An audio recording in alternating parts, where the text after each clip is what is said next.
కేంద్ర కార్మిక సంఘాల పిలుపు మేరకు కాకినాడ హెడ్ పోస్ట్ ఆఫీస్ వద్ద కార్మిక సంఘాల ఆధ్వర్యంలో బ్లాక్ డే ఆందోళన నిర్వహించారు. కార్మిక వ్యతిరేక 4 లేబర్ కోడ్లను పార్లమెంట్లో 2020 సెప్టెంబర్ 22న ప్రవేశపెట్టిన చీకటి రోజు సందర్భంగా కేంద్ర రాష్ట్ర ప్రభుత్వ రంగ సంస్థలలో ఖాళీగా ఉన్న 18 లక్షల పోస్టుల భర్తీకి నోటిఫికేషన్ విడుదల చేయాలని, ఏ రంగంలో పనిచేసే కార్మికునికైనా కనీస వేతనం ధరలకు అనుగుణంగా 26,000 రూపాయలు చెల్లించాలని, ప్రభుత్వ రంగ సంస్థలు విశాఖ ఉక్కు ప్రైవేటీకరణ ఉపసంహరించుకోవాలని, రైతుల పంటలకు మద్దతు ధర చట్టం చేయాలని డిమాండ్ చేశారు. ఈ ఆందోళనను ఉద్దేశిస్తూ సిఐటియు జిల్లా అధ్యక్షులు దువ్వా శేషబాబ్జీ, ఏఐటియుసి జిల్లా ప్రధాన కార్యదర్శి తోకల ప్రసాద్, ఐఎఫ్టియు రాష్ట్ర ఉపాధ్యక్షులు జల్లూరి వెంకటేశ్వర్లు, ఐఎన్టీయూసీ జిల్లా అధ్యక్షులు తాళ్లూరి రాజు మాట్లాడుతూ 40 కోట్ల మంది కార్మిక వర్గానికి సంబంధించిన ఒక్క డిమాండ్ను కూడా మోడీ ప్రభుత్వం గత 10 ఏళ్లలో పరిష్కరించలేదని, ఉన్న హక్కులను కూడా తొలగిస్తూ 44 కార్మిక చట్టాలను 4 లేబర్ కోడ్లుగా కుదించి కార్మికులను నయా బానిసలుగా బీజేపీ మోడీ ప్రభుత్వం మారుస్తుందని విమర్శించారు. ఈ కార్యక్రమంలో GGH security guard workers union అధ్యక్ష ప్రధాన కార్యదర్శులు KV Ramaiah, N Anil, CITU జిల్లా ప్రధాన కార్యదర్శి చెక్కల రాజ్కుమార్, కోశాధికారి మలకా రమణ, నగర co convener Paliveli Veerababu, rural convener Raja, working committee సభ్యులు Medisetti Venkataramana, medical reps union రాష్ట్ర ప్రధాన కార్యదర్శి చివుకుల వెంకట్రావు, నాయకులు అప్పారావు, నగర అధ్యక్ష కార్యదర్శులు స్వామి వర్మ, ఐఎఫ్టియు నాయకులు కె నరసింహ, కాకినాడ నగర నాయకులు శ్రీపాదం సత్యబాబు, కాకినాడ నగర నాయకులు రాజేష్, రామకృష్ణ, రాఘవ, నోవాహు, హర్ష, నాగేశ్వరరావు, ఐసీసీటీయు నాయకులు నరసరాజు, ఐఎన్టీయూసీ కాకినాడ నగర రూరల్ కార్యదర్శి కె వీరబాబు, ఉపాధ్యక్షులు వి సాయి తదితరులు పాల్గొన్నారు. కేంద్ర ప్రభుత్వం కార్మిక చట్టాలన్నింటినీ కూడా రద్దు చేసి ఒక 4 లేబర్ కోడ్లు తీసుకొచ్చింది. ఇది చాలా నష్టం. ఇది బ్రిటిష్ టైంలోనే సాధించుకున్న హక్కులన్నింటినీ కూడా ఈ ప్రభుత్వం తీసివేస్తుంది. దానికి వ్యతిరేకంగా ఈ ధర్నా నిర్వహిస్తున్నాం. కార్మిక వర్గానికి కనీస వేతనం 26,000 రూపాయలు ఇవ్వాలని చెప్పి కోరుతున్నాం. ప్రభుత్వ రంగ పరిశ్రమలన్నింటినీ కూడా ప్రభుత్వ రంగంలోనే కొనసాగించాలని చెప్పి కోరుతున్నాం. పాత పెన్షన్ విధానాన్ని కొనసాగించాలని చెప్పి కోరుతున్నాం. పాత పెన్షన్ విధానాన్ని తీసుకొస్తామని చెప్పి ఈ ప్రభుత్వం కూడా చెప్పింది. అందుకని కొనసాగించాలని చెప్పి కోరుతున్నాం. ఈ ప్రభుత్వానికి ఏ రకమైన చట్టాలు చేసే హక్కు కూడా లేదు. కారణం ఏంటంటే గతంలో బీజేపీకి ఉన్న మెజారిటీని సంపూర్ణంగా వాళ్ళు కోల్పోయారు.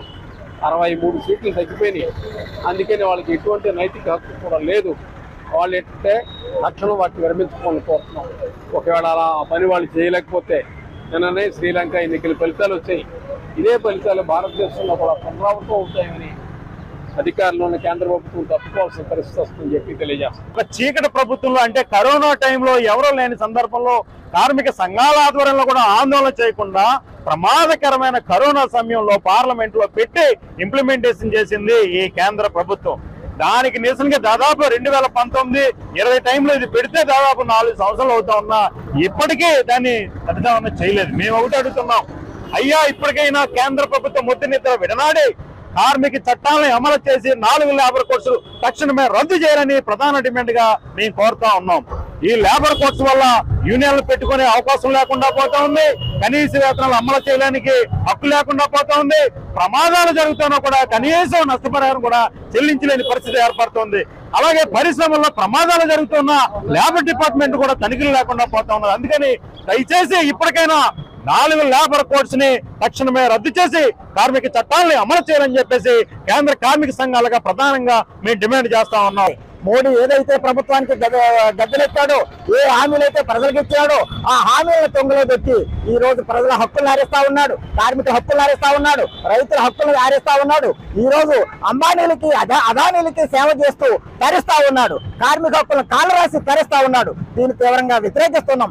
ప్రభుత్వ రంగాన్ని సర్వనాశనం చేసి మొత్తం ప్రైవేట్ పరం చేయడానికి పూనుకున్నాడు. బిఎస్ఎన్ఎల్, రైల్వే, బొగ్గులు, విద్యుత్ రంగం, అంతరిక్ష రంగం, అన్ని రంగాల్లో కూడా బిఎస్ఎన్ఎల్ అన్ని రంగాల్లో కూడా ప్రైవేట్ పరం చేస్తా ఉన్నాడు. ఈ చర్యలు తీవ్రంగా వ్యతిరేకిస్తున్నాం. ఏదైతే పోరాడి సాధించుకున్న విశాఖ ఉక్కును ప్రైవేట్ పరం చేయాలనుకుంటున్నాడో దాన్ని తీవ్రంగా వ్యతిరేకిస్తున్నాం. ఈ దేశంలో ఉండే ఆశా, అంగన్వాడీ లాంటి స్కీమ్ వర్కర్లందరినీ కూడా ప్రభుత్వ ఉద్యోగులకు గుర్తించి వాళ్ళకి జీతభత్యాలు ఇవ్వాల్సిందిగా మేము డిమాండ్ చేస్తా ఉన్నాం. కనీస వేతనాలు ఇవ్వాల్సిందిగా డిమాండ్ చేస్తా ఉన్నాం. కనీస వేతనం నెలకి 26,000 రూపాయలు కార్మికులకు ఇవ్వాలని చెప్పేసి డిమాండ్ చేస్తా ఉన్నాం. ప్రైవేటీకరణ చర్యలు ఉపసంహరించకపోతే ఇట్లాంటి పోరాటాల భవిష్యత్తులో మరిన్ని వస్తాయి అని హెచ్చరిస్తూ ఈ ప్రభుత్వానికి మేము తెలియజేస్తాం. ఈ రోజు కాకినాడ జిల్లాలో మరి భారీ స్థాయిలో కార్మిక సంఘాలను కూడా ఇవాళ మరి బ్లాక్ డేని మరి దాన్ని విజయవంతం చేయాలని చెప్పేసి కోరుకుంటూ కార్మిక సంఘాలు అన్ని కూడా ఈవేళ హెడ్ పోస్ట్ ఆఫీస్ కాడ కాకినాడ కాడ చేయడం జరుగుతుంది. అలాగే మరి తూర్పుగోదావరి జిల్లా యావత్ కార్మిక సంఘాలన్నీ కూడా మరి ఈ బ్లాక్ డేలో పాల్గొన్నాయి. అలాగే మరి ఏదైతే కరోనా ముందు మరి కేంద్ర రాష్ట్ర ప్రభుత్వాలు ప్రకటించినటువంటి ఈ యొక్క బ్లాక్ డేని మనం తప్పకుండా విజయవంతం చేయాలని చెప్పేసి దేశవ్యాప్తంగా కూడా జరుగుతున్నాయి. కానీ మరి మోడీ ప్రభుత్వం గత ప్రభుత్వం అయితే మాత్రం కార్మిక చట్టాలు ముట్టుకోలేదు. మరి ఈ ప్రభుత్వం అయితే మాత్రం కార్మిక చట్టాలు ముట్టుకుని కార్మిక చట్టాలు తొంగలో తొక్కి చట్టాలు తొంగలో తొక్కి అలాగే లేని చట్టాలు తీసుకొచ్చి 4 కోట్లుగా విధించింది. కాబట్టి దీన్ని మరి తప్పకుండా కార్మికులను వ్యతిరేకిస్తారు, అలాగే ప్రజలు వ్యతిరేకిస్తారు. బ్లాక్ డేగా ప్రకటించినందుకు చాలా ఆనందపడుతూ మీ కార్మిక సంఘాలను కూడా విజయం చేయాలని కోరుకుంటూ చాలా